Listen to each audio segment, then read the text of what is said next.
Hey, it's Liz D'Alto, and this is the Untamed the Wild Soul Woman podcast. From body image, sex, spirituality, money and relationships, to motherhood, creativity, business, communication, and desire, Untamed the Wild Soul Woman is the place to come for real stories and powerful advice to help you reclaim and redefine womanhood in the 21st century.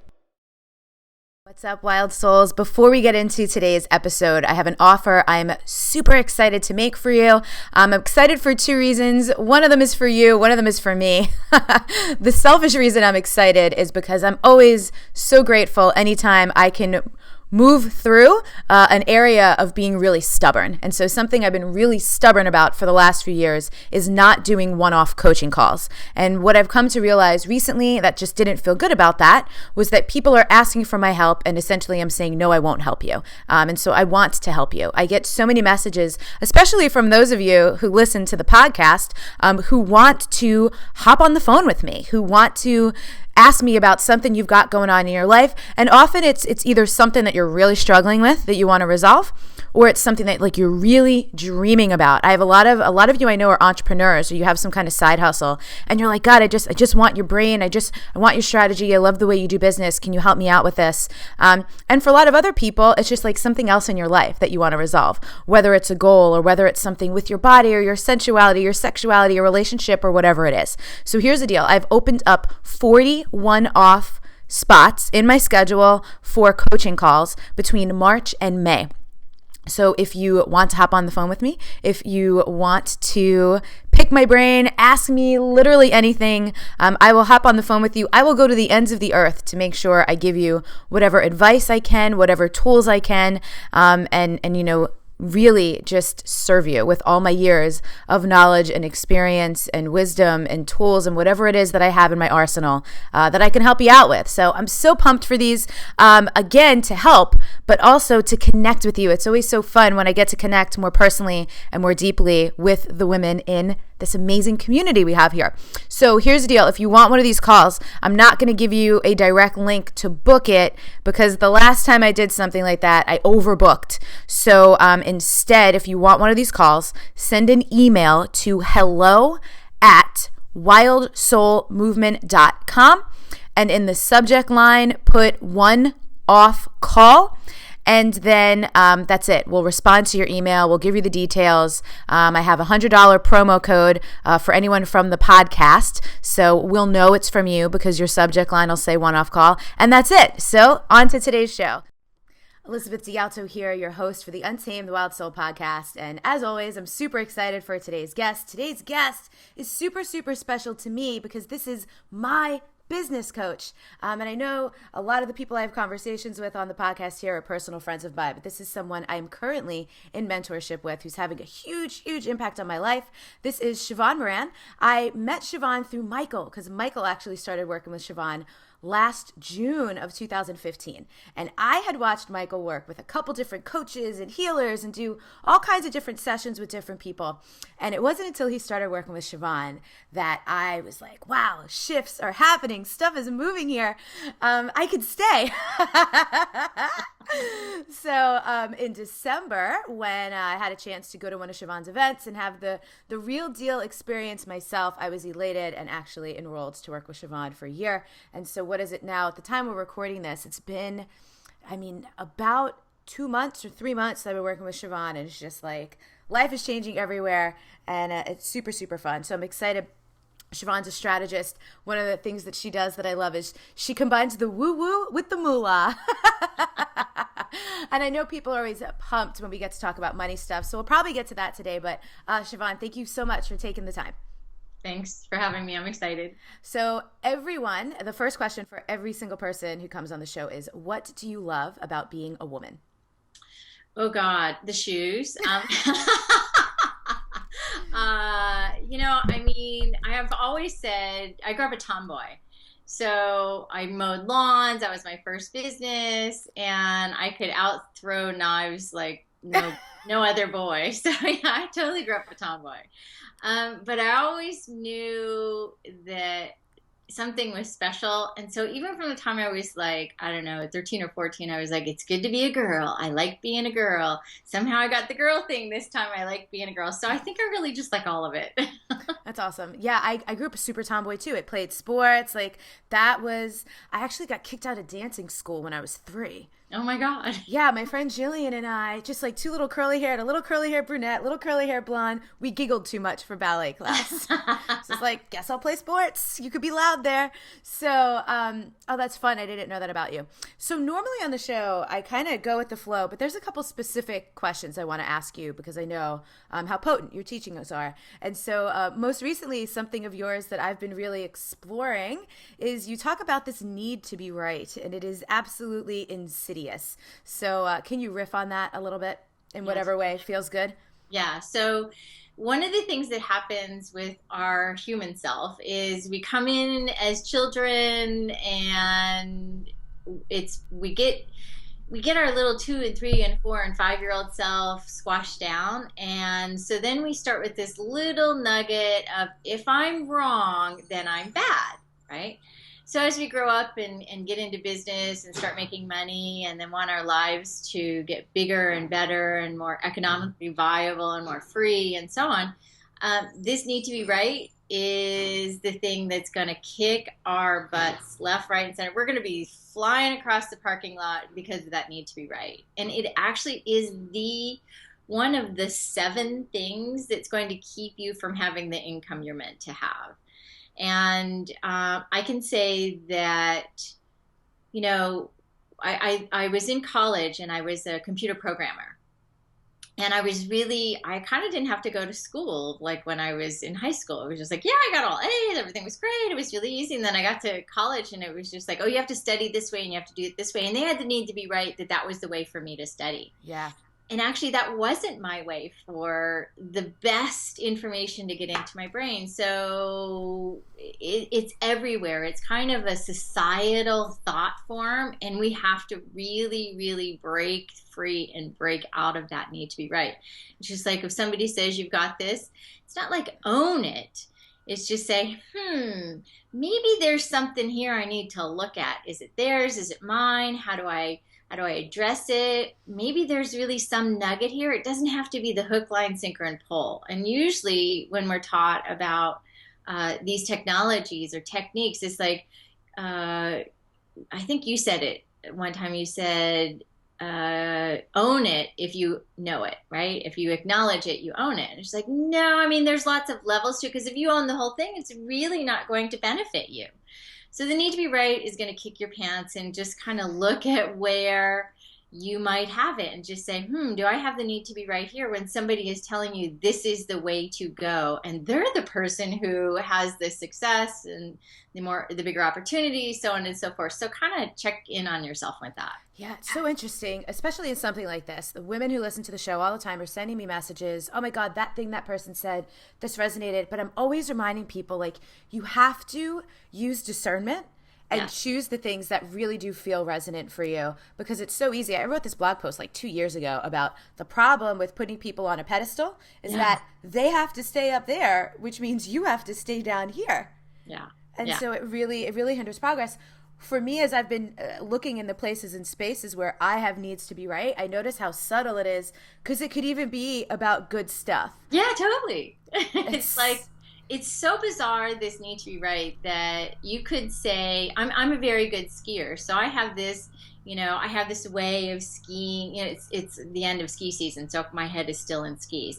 So it's like, it's got to look a particular way. You have to feel this particular way, and you got to have the gear on this way. It's like you get too rigid. And one of the things that you just said a moment ago, and I remember years ago when I first started all of these energy practices in addition to my business building, is I decided to meditate on being super discerning. And I meditated on it for 4 years. It changed everything.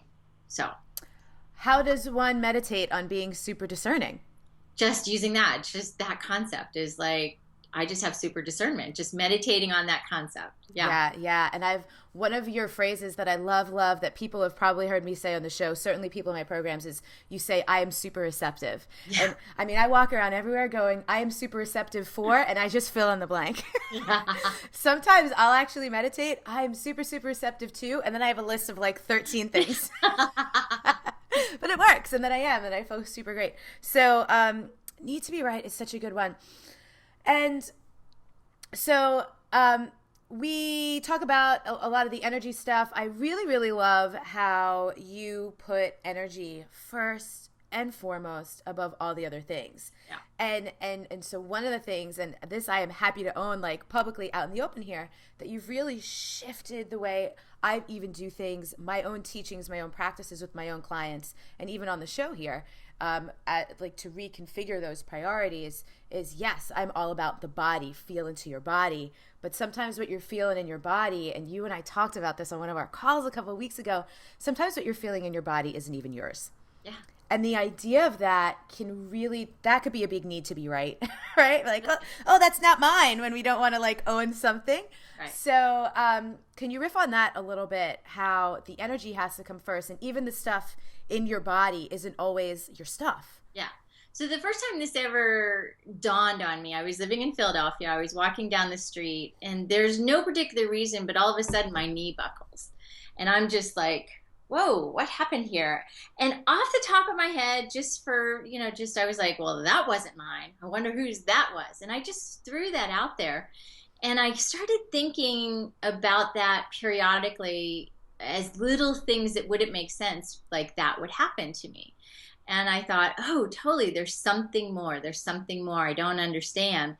And as I learned this energy first, mind second, body third, business, etc., right? So you deal with the energy, and Einstein says it, right? I'm a scientist, so Einstein says it best. He's like, energy first, E equals mc squared. Energy equals mass. So we deal with the energy first. We learn what the true energy is, not just the woo and the angels, and that's cool. I love that. But the true energy is the stuff we're actually walking around in. Like if you were to think of the stuff that you're just kind of muddling around in every time you're walking, then you realize, okay, you're walking through 98.82% energy. Right. And that's, my scientist friends tell me this. So 98% of that, our world is unseen. We're actually just 2% seen. Isn't that amazing? So we have to really start addressing this energy thing first. So we have all of these things that we bring into our field, and then we adopt it into our body. So one of the sayings I have is energy first, and if you adopt it, it becomes part of your body.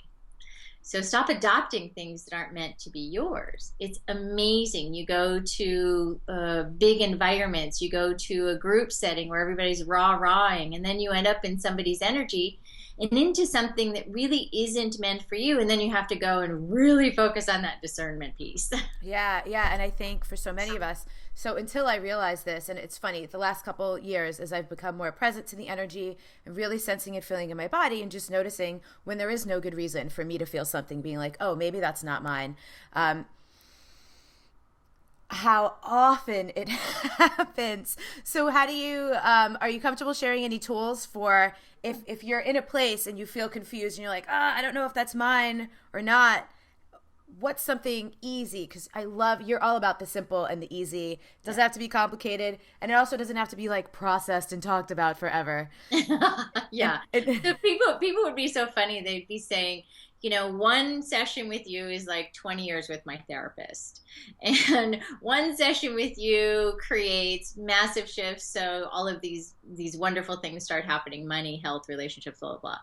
So the trick is, and it's not a trick, just so you know, the trick is to trick your brain, because your brain has been told that the phone, the computer, all of these things are the only things that are real, right? And yet the other part is in the transformation world, and the transformation work is, okay, you got to let go. How do you let go, right? You don't just say let go and really it lets go, because our brains don't do that. We're not trained to do that. Yeah. The other trick is that we're looking for something that is a tangible that we can hold on to because we've been trained to hold on to it. So you have to trick the trickster. So the brain is the trickster, and you have to trick the trickster to understand that there is something more outside of you. So in dance, it's easy to understand because you start feeling it in your body. But actually, when you're dancing, and I know you do a lot of that, when you're dancing, you're actually bringing an energy to you. I was on a plane the other day, and there was a musician sitting beside me, some guy from Bad Bad Not Good or something, kind of cool, kind of fun. And I'd interviewed Joey Kramer from the Aerosmith band. And I said, because he was on tour, and I said, so tell me about the energy of the drums and the music and so on and so forth. And he said, oh, I've never been asked that. And so what he described was so visceral, and then I'll give a tool. So what he described was, he said, I'll play, I can see it and feel it reverberating out to the very back of the audience, and I can feel it coming back into me and into my hands and into the drums, and I'll play something and it just goes in and out and in and out and in and out. And it was the most beautiful description ever of somebody who really didn't have a concept of this energy first, but he really got the energy first. Yeah. So we get it, but we don't really know how to describe it. We don't make it okay, and we've been told that that's bad, that's wrong, and there's something, something that we shouldn't be doing in that realm. So one of the pieces is that you want to imagine some connection. Let's just say, I don't know, you have a relationship with somebody that's wonky, not good, not happy, you're stressed, whatever that is. There's this thread, and in science, they call it string theory, and we have threads connected to every person on the planet. So effectively, those strings are open lines of communication. They never get shut down. Yeah. And so if you go and have a conversation with your girlfriend and you're up and you're happy, and then you have a conversation with your boss or a coworker or, one of your staff, and they're frustrating you, your girlfriend is now feeling that frustration energy that you have left, right? So we have to cut. And so what I just did is I used my hand, and imagine my hand like a samurai sword, a knife, whatever, and you just cut in front. It's just cut, cut, cut. And now the trick is, you can wave your hands and do that, but without the clarity and the intention and all of the things that go behind it, it's going to work. It's just not going to work as effectively as if I did it. This is a technology that I brought. So start with that. Cool. Yeah, I really appreciate that. And anyone listening, I don't know if you are having a moment like I had when I first realized this, of realizing how for like 32 years of my life, I have been so attached and connected to the energy of the people around me. And what's interesting for most of us, I think proximity is a real thing. So it's likely the energy of your closest relationships, coworkers, family members, kids, or whoever's in your life. And you start thinking about the person that's sick that you spent all the time by their bedside and all this stuff. So don't waste any time beating yourself up about it. Just cut. just cut. And it's funny because it's become such an unconscious. I saw you at a party just this past weekend, right after some like very inebriated person had just come up to Michael and I and was like, it was shocking because in my world at this time, in my 20s, that might have been me. I might have been the inebriated person. It's just not how I live anymore. And it was just like, so shocking. And I saw you and I was like doing it. I was like cutting. Like every time someone walked by. So it's almost like I wonder how defined my arms are getting because I'm walking around all the time like, gotta cut cords. So a common question I get when I talk to people about this is, but I don't want to cut people off. I don't want to cut people out of my life. Can you explain why that's not what's happening? Yeah, so you do. You actually do want to cut people out of your life, but you only want to cut the ooky gooky poopy things out of your life. Yeah. I mean, everybody has good. And some people are for a reason, some people are for a season, and some people are for a lifetime. And it's the people that are for a lifetime, the ooky gooky stuff is just going to happen, whatever. You're still going to stay in good communication. And it's as like our programs teach about how to take authentic ownership and really love what's going on. So things really just show up in your lap. I mean, it is miraculous, right? Yeah. And so the trick that you again have to trick your head with is there's something good in everybody, and usually we're so caught in judgment and fear and worry and criticism and all these things that we can't really find the good. And if you can just love one thing about somebody, your partner, your friend, whatever, just love that one thing, and it bleeds over into everything else. So we're looking to love every single thing, and that's just not possible. I don't even think the planet loves every single thing, or else we wouldn't have the weather that we have. Yeah, and you said something when I was at your event back in December. Someone was at the mic asking a question about like being love, being light, and you said something how if the whole world were to be in love and light all the time, that would actually be a problem. Why is it a problem? Yeah. Oh gosh. Go deep, girl. Right. I don't know. So if everybody were in love and light all the time, then we would have no friction and we would have no growth. And if we look at, one of my models is nature.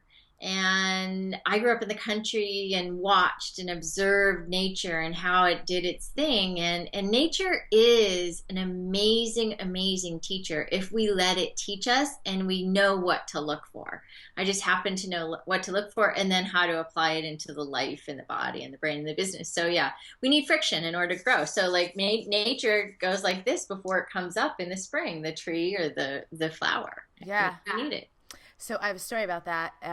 Back in December, we had this orchid, and it had bloomed, and all the blooms had fallen off, and it was on the counter, and Michael was going to throw it out. And our house mom at the time, Tammy, said, "Oh no, don't throw it out. It'll come back." Yeah. And we're like, "Really? Okay." So I am currently obsessed with this orchid. I even went and bought another one because here's what happens. Not only did it like re-bloom, and we had it in like the perfect window, getting like the perfect amount of sun. It was like, and I've always loved orchids, but I've always killed them because I just never bothered to do any research about like south facing window, this, that, like I knew how to water it, but I would always, they would die, and then I never knew to keep it because it will come back. It just might take some time. So I am obsessed with this orchid because I've been watching it, and it came back, and it came back with like a dozen blooms on it. But the pace, and you know this for me, is a big thing. Trying to do everything all at once, and people listening can certainly relate to this. Trying to move 100 miles an hour, trying to get everything done all at once. I should be this far, all that stuff. Trying to just go all the time without slowing down and taking the time. So I have been doing just that. I've been watching the orchid and watching how the buds, how long they take to open. And then what started to happen once I started to be obsessed with this orchid, guess what? A whole new little stalk popped up. And it seemed like it came overnight out of nowhere. Yeah. And I just remember freaking out. And I was like, oh my God. But it is like nature's such an amazing teacher. And in our new home, we have this fantastic backyard with like, there's grasshoppers, there's a tortoise back there, neighborhood cats come through. And I'm like, wow. And growing up in the East Coast in New York and in the suburbs and stuff, I never had a relationship to any of that.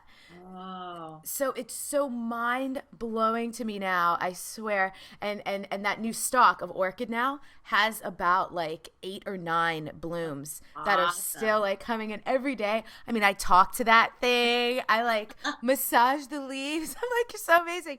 And I feel like every once in a while, my little brother will take a screenshot of something I've posted on Facebook. Be like, what the F are you talking? Like, what are you talking? Who are you? And I'm like, whatever, son. I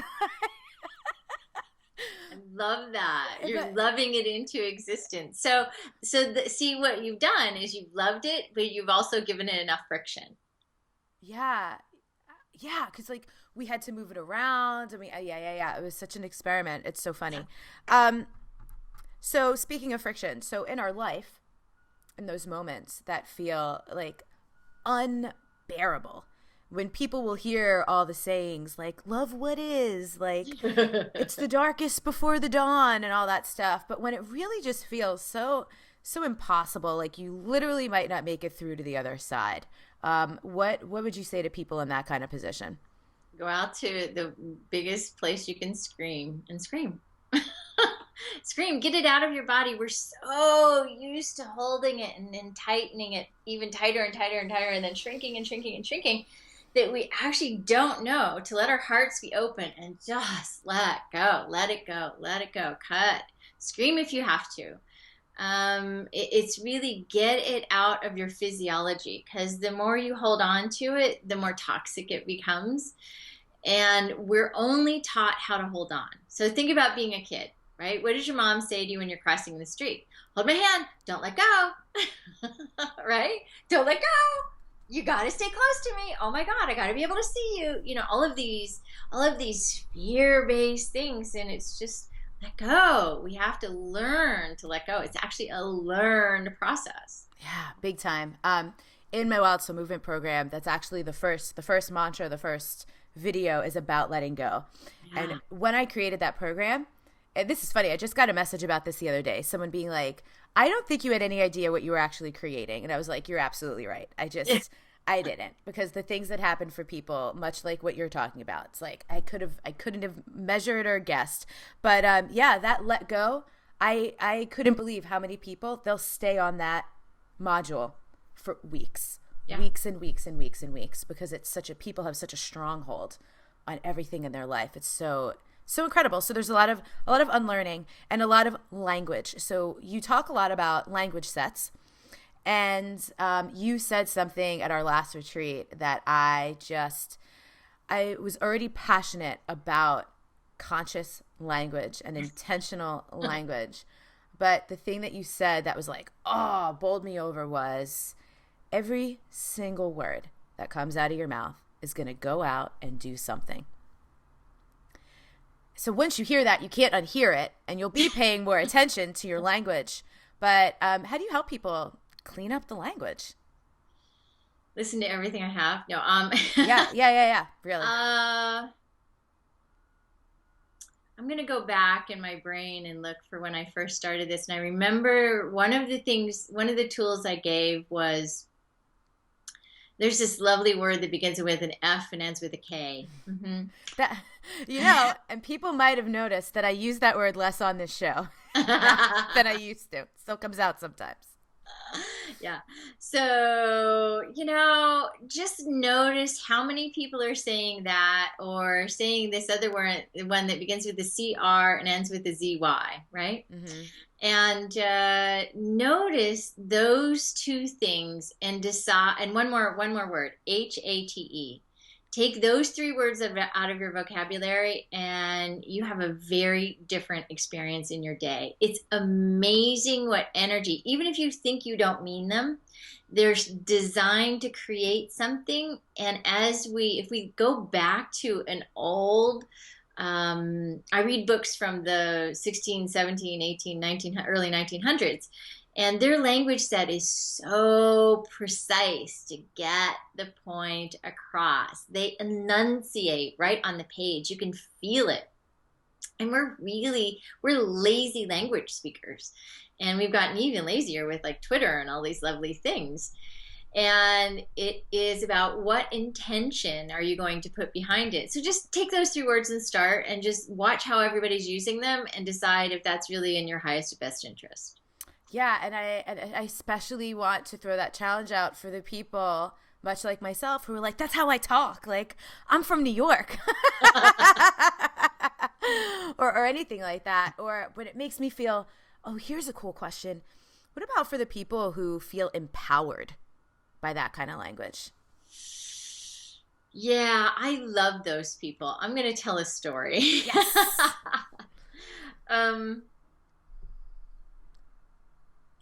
So there was this man who was in the mafia. He was a client of mine. He was in the mafia, and he just F-bombed everywhere. And his language was just like, it was worse than truckers. And I said, so I know you came to me to change, and, you want some different things in your life, and that's really cool. I said, so if I were to tell you to use this prayer that I have and just have, so I had him stand there and use the prayer in front of me. And I said, just say that in your head and, and just kind of get a sense for what that feels like. And he was like, "Ooh, I feel really happy. I feel good. You know, I can feel things. Something's different. Something's very different." I said, "Okay, now use one of your like really trashy trucker, like massive trucker phrases." And he went and used that. And I said, "So what's the difference?" He said, "I think I'm never going to swear again." Mm. He said, "It's so monumental. I didn't have any concept what it was doing to me." And this is a man who, I mean, that's just part of the vernacular, and grew up in New York and, you know, kind of in the rough side of town, you know, I mean, and all these things, and really didn't have any sense of energy other than he got that there was a distinction between feeling good and there was a distinction between really having everything just disrupted. Yeah. And so I'd say experiment. It is an experiment, and I love slash was a little mad at you for this one because there's just a lot of music I used to enjoy that I can't listen to anymore. Aww. and some TV. Oh man, so I'm going to ask you this in a second if you watch any TV and if you do what you watch. But I do like to unwind a little bit sometimes with TV. And a while back, actually, a friend of mine, Dr. Deb Curran, shared a story about a teacher of hers who used to run these like teacher trainings for yoga therapy. And that's largely like you're in the light, you're like expanding, whatever. And she said that this teacher of hers, after doing the week of the yoga teacher training, would then spend a week watching horror movies. Yeah. And the idea was, I mean, light and dark are part of life. So after this intense period of light, I'd rather choose my dark than let it choose me. How do you feel about that? Yeah, so that's cool. My mentor who reminded me about all the energy stuff I knew, we would go and do these like 12-day retreats, and then he'd take us to the loudest bar possible. And we're all like, oh. And basically what it's doing is it's creating resilience. And if you can create resilience, you can handle anything. But we're not taught how to create resilience. That's actually, if you don't do it right, you actually can break something. But yeah, I mean, I think that's doable. I'd say look at how you want to feel and go that direction. Yeah. So if you want to feel a particular way and you're doing something in a completely opposite way, then you're actually going to get this sort of wonky middle, and it's not flow, just so you know, middle road. It's just like, I'm kind of sort of every once in a while getting what I want, but I'm not really anchored in it. And if you really want what you want and you're here to do what you're here to do, which is what our souls are challenging us to do anyway, so you might as well do it, is get in the middle. Right? Okay, great. So, you know, I didn't swear for 20 years. Okay, great. Every once in a while, maybe once a year to make a point.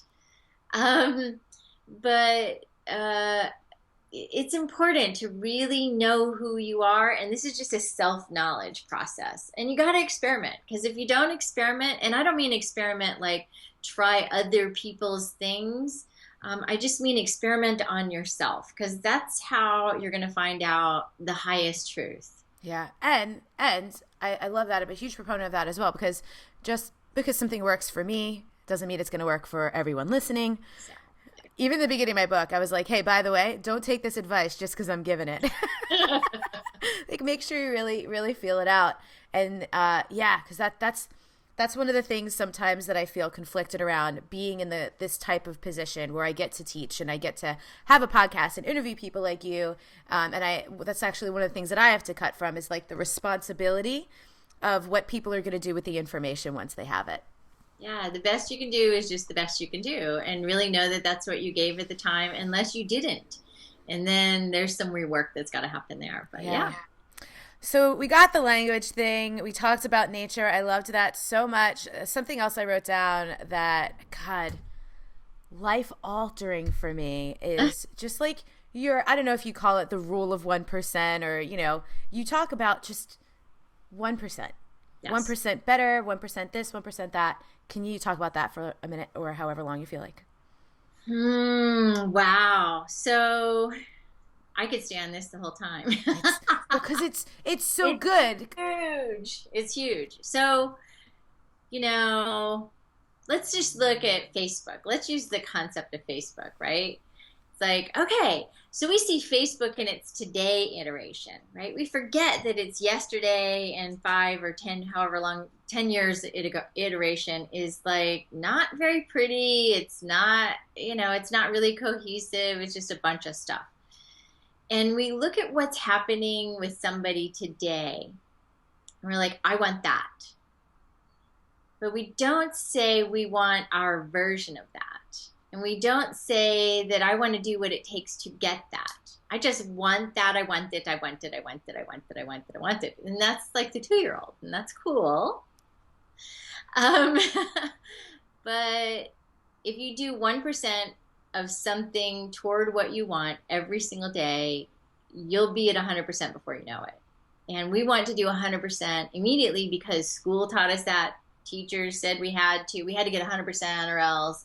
Parents told us about grades, and then we see people saying play 150% and, you have to be on all the time. And all of this, like, in your face kind of stuff. And, the truth of the matter is a lot of well-known folks have come through my programs who had to rework themselves because they supposedly played full out, but they really weren't. They were in incongruence.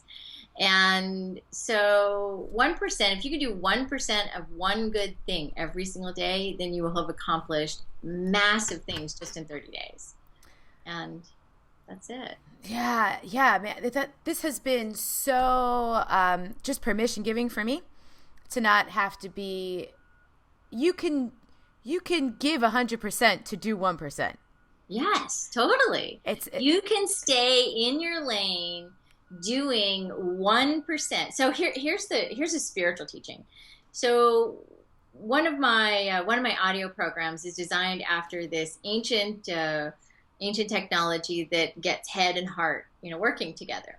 You have all my CEOs use it. And the truth of that is if you were to do that every day and just do that in and of itself every single day for a couple times a day and do that for the rest of your life, rule is that you could be enlightened. Right. Just that one. But we're looking for like this whole cauldron of things. And that's really cool. Do you need a cauldron of things? Sure. Because you want to keep growing. Life is changing fast. Technology is changing really fast, right? There's robots in Hyatt right now or something. It's just like, So you want to keep up or else you will be, you won't be relevant. And so stay in your lane by 1% more today. Yeah. Man, the robot thing, Michael had me read an article about artificial intelligence. We just did this like epic road trip to Austin, Texas from San Diego and back. So we were listening to your calls. We were listening to all kinds of recordings, podcasts, books. And I was reading this thing about artificial intelligence. It was so long. I got about 3/4 of the way through and I'm like, I've lost interest now, but this is amazing. It is. It's already happening. It's already in our faces and we're not paying attention. Yeah, I didn't realize all the ways, like even like the little mechanisms of like how Gmail knows how to filter things in certain spots. Like that's artificial intelligence. Mm-hmm. It's not just robots and figures that we see in movies and stuff like that. So you just said we were talking about 1%. You said play full out.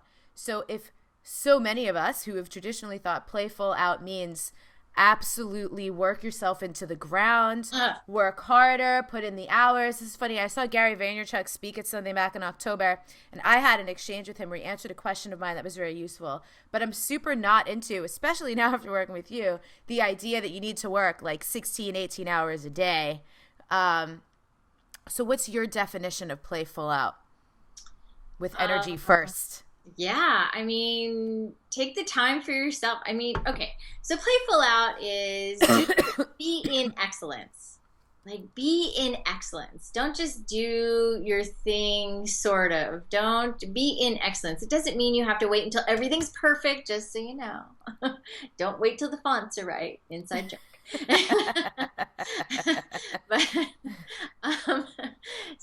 So really just be in excellence and do your very best and show up in your very best moment at your very best time, with your best outfit, best attitude, really that's playful out. Does that mean 16, 18 hours a day?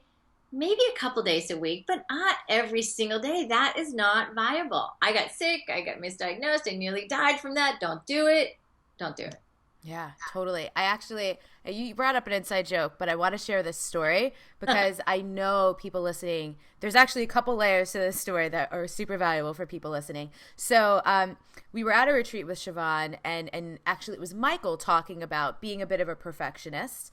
And, he just gave the example of like waiting till the font is right. And what was funny is I was sitting there in a little bit of a place of judgment. Like, yeah, he's such a perfectionist. Rah, rah, rah.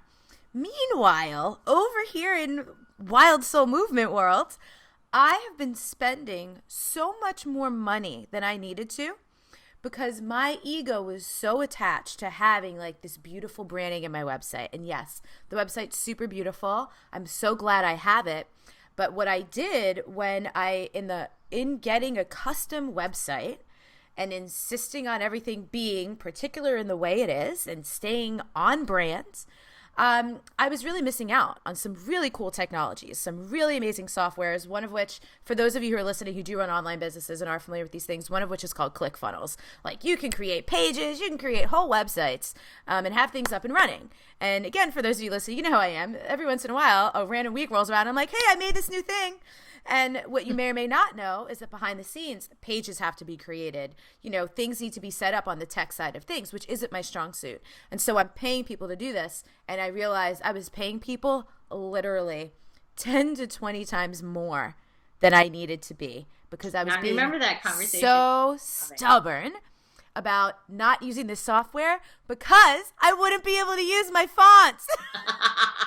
And the thing is, people don't care. Those of you listening, you don't care. You want to get on the call. You don't care whether it was Railway, Baskerville, or Times New Roman. You just want to know what time's the call and how do I log in. It just doesn't matter. That was a big, big lesson for me. Yeah. That was that took a little bit for you. That was good. That was fun, though. Yeah. That was fun seeing you break through that. And what I'm appreciating so much about Energy First is I am a person who I used to be super stubborn. And it was even my very first conversation with one of your coaches back in December. I was like, you know what? Poke holes in my stubbornness because I just can't. Like I couldn't my whole life. I was just like, I can't just muscle through things anymore. And I know a lot of women can relate to that. So, man, this is so fun. Is there anything? Oh, I knew I wanted to circle back. Do you watch any TV? I never did. I never did until about 4 years ago. I didn't have TV. I didn't have radio. Long story, but I was married and my husband died suddenly. And after that, and I was a TV junkie. I loved the news. I loved everything news. I had to know everything that was going on in the planet. And after he left, I didn't watch TV, didn't go to the movies, didn't read the news, I didn't do any of those things. I really just, focused. And so it wasn't until about 4 years ago that I started watching movies. And I remember saying, the only way I'm going to watch TV is if I could watch it on my own choice. And that's right about when all of these, Roku and Apple TV and all these things come out. I'm like, see, it's perfect. I can watch, I don't have to watch all of this garbage. Yeah. So I watch a little bit. I kind of stay in the positive. I watched, what was that? What's that? Oh, that brutal one. Oh, it's House of Cards. Yeah, I started the watch of that, and the first 4 episodes were good, and then it was just like, and I'm thinking, oh, you people are just creating chaos in the world. I don't need that chaos in my life. A little bit. I kind of watch froofy things, Dancing with the Stars, Happy, people like to win. There's always a lesson, and Marvel things, because they're actually about subtle energetics. Marvel being all the superhero movies? I love those so much. Yeah, so you know those higher teachings about the energetics, there's always a higher teaching in those. Whether he knew it or not, it doesn't matter. But there's always some higher teachings in there, and it's about finding those treasures and teach. I teach from that, and it's amazing. Yeah, you're so good at that. You send out these great emails where this is something else you broke of mine. I thought that I had to just be creating new things all the time, and I shouldn't be sharing other people's stuff because somehow that would like water down my own authority. Well, what a relief to not feel that way anymore, because there's so much great and useful, amazing stuff that other people have put so much time and love and care into, and I can totally share it if it's relevant and resonant. So even like that, the Marvel stuff. Oh, okay, the news. Just the other day I had sent you a message because I was, really angry, a conversation I was having with my dad. It's so funny how people who haven't had experiences want to tell those who are going to go have them not to do it because it's so dangerous. And you're someone who I know has traveled all over the world. And I just find it so interesting how people who don't travel are just so convinced that the world is the most dangerous, horrible place. Did I ever tell you that my parents last year, because I was actually beginning to travel a bit more out of the country, they got passports, not because they have any intention of traveling, but just in case something happens to me. It's like the sweetest, most loving thing in the world. And also a little bit that CR word we were talking about. Yeah. But super sweet. So I would love, so for anyone listening, maybe if there are experiences you want to have and you're just so scared because you think it might be dangerous or, you're just so scared of the world or whatever, coming from a person who's been all over the world, what's it really like out there? Oh, I love the world. I love being out there amongst people. I sit beside the coolest people. I end up in the most amazing conversations. And this is from somebody who's introverted, just so y'all know. Yeah. It's not like a natural gift for me to go and speak to everyone. There's so many things that we miss out on by not traveling a lot, not expanding our horizons, by staying small, by saying, no, I can't afford it, and not figuring out how. We shoot ourselves in the foot. And so I'll do a thing where I'll give an example. You were talking about your parents. I used to have to tell my mother after I got back or as I was on my way back where I had been so she wouldn't freak out. Yeah. I'd be in India and every once in a while I'd pick up the phone and she said, "Where are you?" And I was like, "Oh, I'm having a good time, working." And I was on my laptop. I just happened to be in India and happened to be there at the right time. She says, "You're not. What are those people speaking?" She caught me in India. And I was like, "Oh, she says, you're somewhere. Where are you?" And I said, "Well, I'm in India." She said, "No." I said, "Yes." You know what? It's amazing and it's okay and I will be safe. So, I've really taken travel after my husband left. I really took this idea of, life's too short and you better really get about doing what you're here to do because life really could be gone in a moment. Yeah. And if I have an opportunity, I'm going to go. In a couple weeks, I get to go and hang out with Richard Branson. How cool is that? Yeah. Right. And I actually said no. So here's the wild thing. I said no 4 times because I just didn't have it all put together. Well, this is the 5th time I was like, yes, I'm saying yes, for God's sake. So there's so many no's in you. It's just like and so many opportunities that you have to go places. I was sitting beside a woman yesterday or the other day when I flew back home and she was having a meltdown beside me. And I just did my, some of my thing. And I said, "You've got magic." And I just did something. And she looked at me after we had taken off and she said, "What do you do?" And I said, "I do what I just did. I create magic for people." And she said, "What?" And I said, "I create ways to help people have what they want with ease so they can do that without all of that fear and worry and angst and frustration." She and I had a very, very long conversation. And one of the cool things that she was talking about with me is she said, her mother just died, and she was on a trip to go to New Zealand because their flight passes were about to expire in 90 days. And they had 90 days to use all of their flight privileges up, her and her brother.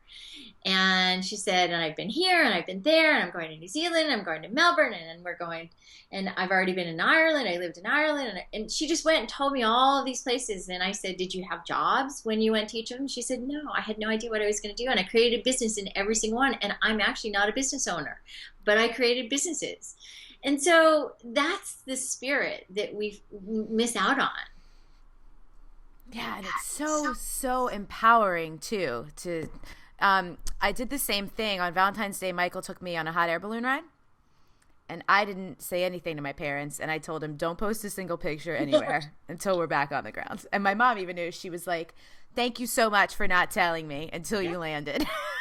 It's like I was in Tibet, and my dad was texting me, and I texted him back, and he's like, "Where are you?" And I was like, going to the Dalai Lama's house. He's like, "Where's that?" I said, "Tibet." He said, "You're in Tibet? Bring me a rock."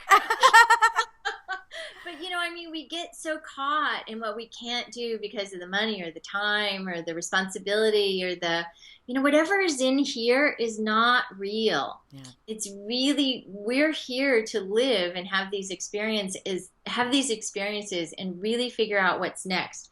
Oh, I had a book I was going to, I want to read something. Yes.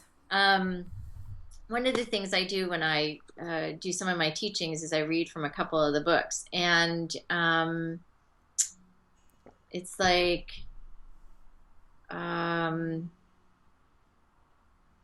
all big ideas are met with opposition. Do not let other people rock your boat. Follow the path of wisdom and understanding, and turn not from it to the right hand or to the left, that thou mayest prosper whithersoever thou goest. And so really, we're actually designed, like if you look at any religious text, it is actually a text of prosperity. Not a text of fear. It's actually a text of prosperity to teach you how to have prosperity. And we get into all of these weird, wonky things, and we have and I'm not talking about religion. I'm just talking about the words and the teachings. Yeah. And it's like we have all of these opportunities to be in our highest and best and go for the prosperity, but we shift back.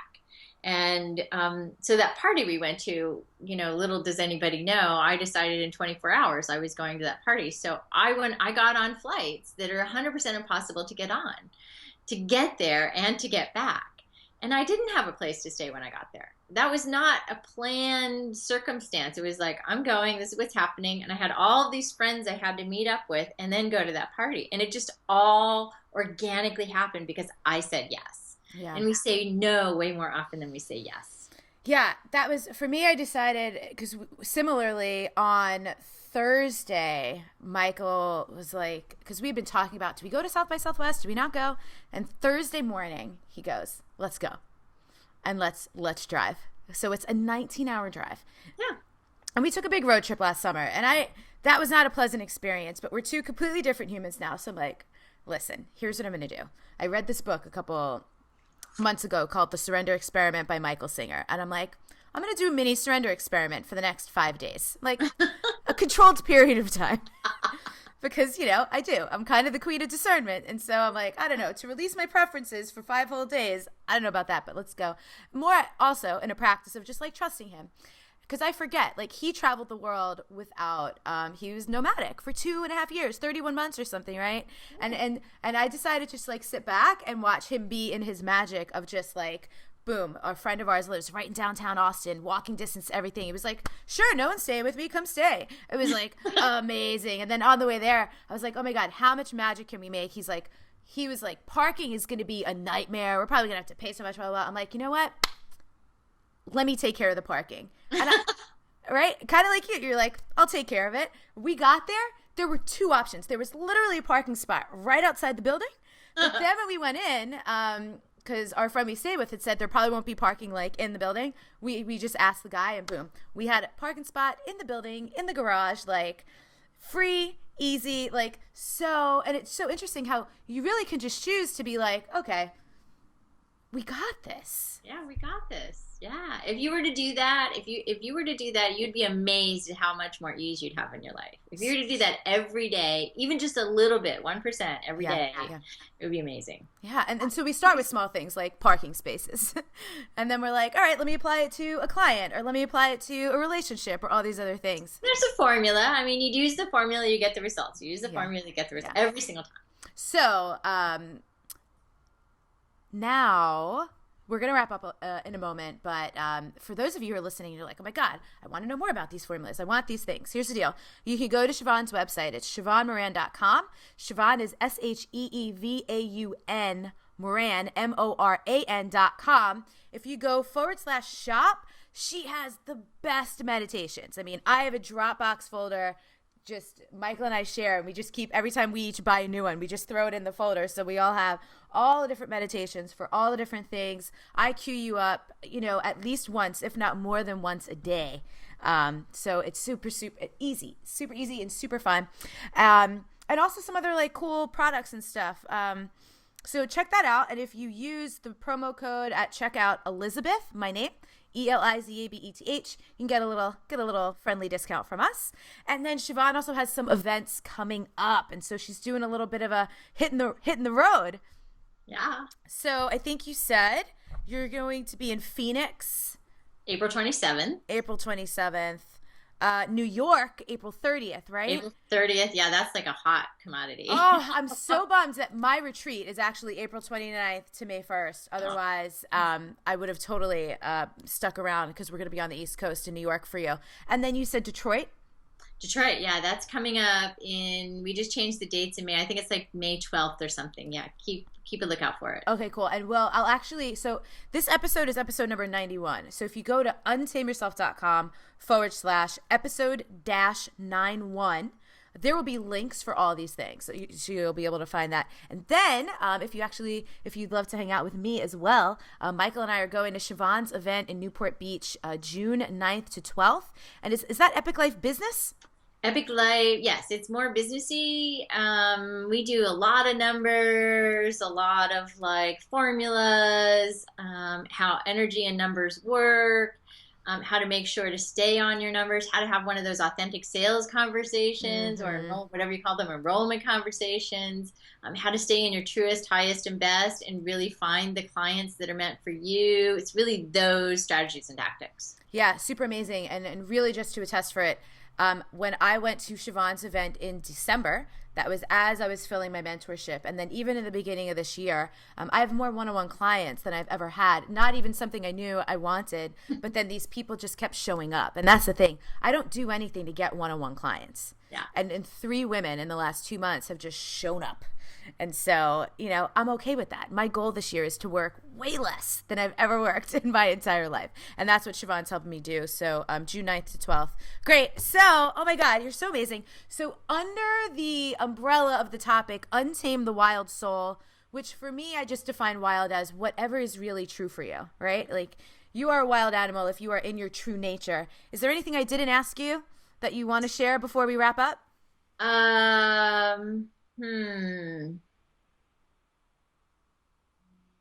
Do I ever have bad days? Yeah. This is a great question. People think I am totally perfect, and I am. We have Mary Poppins over here. However, there's a range, and I was reminded of this by a previous client who we get to hang out with in New York when I'm there, and she showed me this graph that I did for her. And there's levels of awesome. I say I'm awesome, right? I've been saying I'm awesome for a long time. So there's levels of awesome. There's 10 and then there's 0. Well, 0 means you're not breathing, so that's probably not real. Okay, so I'm going to be in the 6 to 10 range 99.9% of the time. Every once in a while, it's going to be a little blip. But for the most part, when you learn the skills and tools, you don't go up and down like this. I can say in my 20s, I did a lot of up and down. I had a lot of good things happen for me, but I had a lot of weird things happen for me. And I'm really out of that up and down, physically, mentally, emotionally, spiritually, relationally, financially. So I don't say I have bad days, but I do say maybe I'll have a 6. Yeah. I love that. We actually just talked about that yesterday too. Perfect. All right, everyone. Go to the show page, untameyourself.com/episode-91 for all the links. If you want more Sheevaun in your life, thank you so much for the time. I know you're a incredibly busy human. This is super, super valuable as always. We'll see you later. Thanks. And so what I did was I just, online would follow the breadcrumbs of little things that interested me, people that resonated, messages that appealed to me and I found, inspirational in some way.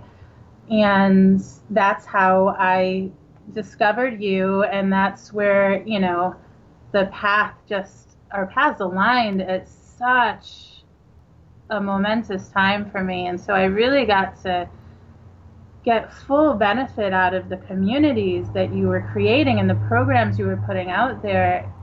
And, I didn't just do the programs, I did the programs, Showed up.